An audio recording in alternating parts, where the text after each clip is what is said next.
Hi everyone. I'm going to share a nonfiction story with you today about ice cream, The Full Scoop, written by Gail Gibbons.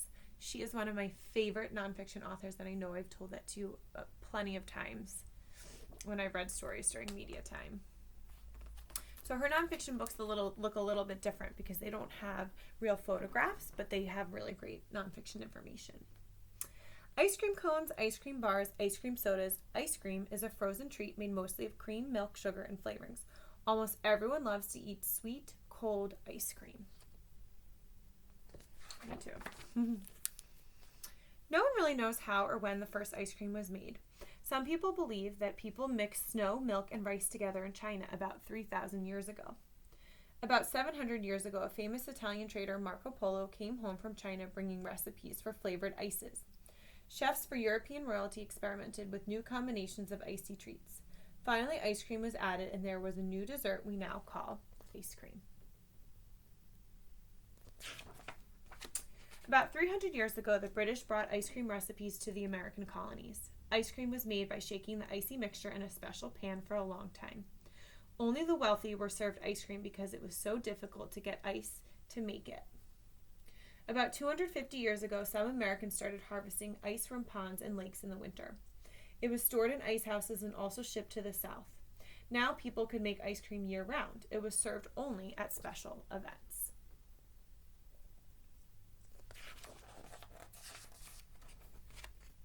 Ice cream maker. In 1841, a woman from New Jersey named Nancy Johnson invented the hand-cranked ice cream maker, also called an ice cream freezer. Now ice cream could be made a lot faster just by turning a crank. Ice chips were placed in the outside chamber. Salt was added to the ice to make it melt into slush. Outside chamber, inside chamber is labeled here. The ice cream mixture was poured into the inside chamber. An ice cream mixture was made up of cream, sugar, or honey, and flavorings such as strawberries or peaches. The ice cream maker became very popular. It took only 1 hour to turn the ice cream mixture into creamy ice cream. So we have a really awesome diagram here. It has quite a bit of information. I'll hold it up for you. That's kind of how the ice cream maker used to look, or still looks today, I guess. Throughout the 1800s, people held ice cream socials. This became a popular way to entertain friends. Everyone took turns cranking the ice cream maker, then they shared the ice cream. Two of the earliest flavorings for ice cream were vanilla and chocolate. Vanilla flavoring was made from powdered vanilla beans, and chocolate flavoring was made from powdered cocoa beans. The ice cream mix, people added blueberries, raspberries, maple syrup, and for whatever flavor they wanted. Some people still enjoy using ice cream makers to make their favorite ice cream. The ice cream business, let's see. Cows. It all still begins at the dairy farm. The cows are milked twice a day. Some cows, such as Jersey cows, give creamier milk than others. I wonder why that is. It's interesting. The milk is piped into a cooling tank, and the milk is kept cool so it won't spoil. I'm wondering if the reason why the cow's milk is creamier in New Jersey has something to do with what they eat, and maybe the nutritional value of the grasses that they eat each day. It's interesting. A truck comes to the dairy farm. The milk is pumped into the tank of the truck where it is still kept cool. The milk is delivered to the ice cream factory. Other trucks are there too. Some hold liquid sugar. Other trucks deliver many products that make up the different flavors of ice cream. At the factory, the milk is put into a separator. This is where the ice cream and milk are separated from each other. Cream, milk, and liquid sugar are put into a large vat. Then stabilizers and emulsifiers are added. All these ingredients are mixed together. It's quite a process to make ice cream. Then the mixture is put in a pasteurizer. Here, the mix is heated to kill any harmful bacteria. This is called pasteurization. The temperature inside the pasteurizer gets up to about 170 degrees Fahrenheit. Next, the mixture flows into a homogenizer, which breaks down any small particles of butterfat. The homogenizer forces the mix through tiny valves under high pressure, which makes the mixture smooth. Now it is time for the mix to be cooled. It is moved to a cooler and stays there for a few hours. The temperature inside the cooler is about 40 degrees Fahrenheit, which makes the mixture firmer. Then the thick mixture is pumped into a freezer. Inside the freezer, blades spin around, forcing air into the ice cream mix, making it softer and smoother. The mixture expands as the air is pumped into it.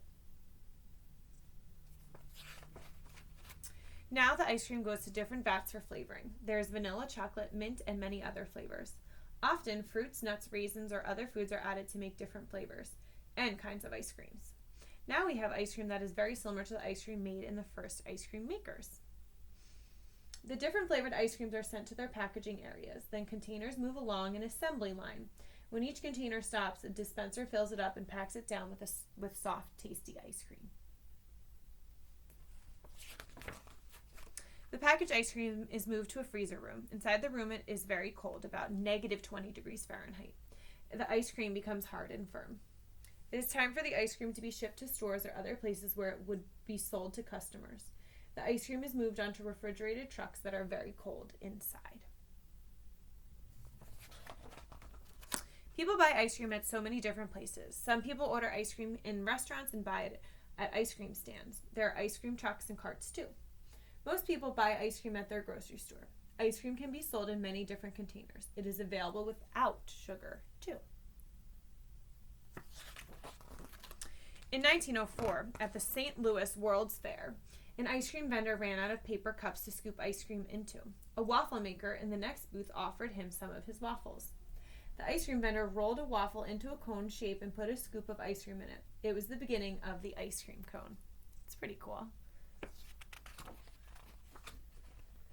Ice cream can be enjoyed as many different treats. We have the ice cream sandwich, a banana split, ice cream soda, sundae, ice cream bars, pie a la mode. That's one of my favorites. Ice cream cake. I had an ice cream cake last week. There are all kinds of ways to eat ice cream. Now we have some really cool ice cream facts. Vanilla is the most popular flavor of ice cream, and chocolate ice cream is the second favorite flavor. When hot chocolate syrup is poured over ice cream, it is called a hot fudge sundae. Some people like having sprinkles or chocolate drops and other things put on their ice cream toppings. Almost 10% of all milk produced by cows in the United States and Canada is used to make ice cream. That's really cool. More ice cream is sold on Sunday than any other day of the week. Grocery stores didn't start selling ice cream until the 1930s, so about 90 years ago. In 1920, a man named Harry Burt started serving a chocolate-coated ice cream bar on a wooden stick to be used as a handle. He named it the Good Humor Bar. I'm sure most of you have had one of those before. Americans eat a lot of ice cream. Annual consumption averages about 15 quarts per person per year. That's definitely true for me. Ice cream sundaes were first served as a special treat on Sundays. The spelling was changed to ice cream sundaes when people started eating them on different days of the week. So ice cream sundaes was originally spelled like Sunday, but now it's spelled Sundaes when it wasn't just a treat for Sunday. The end.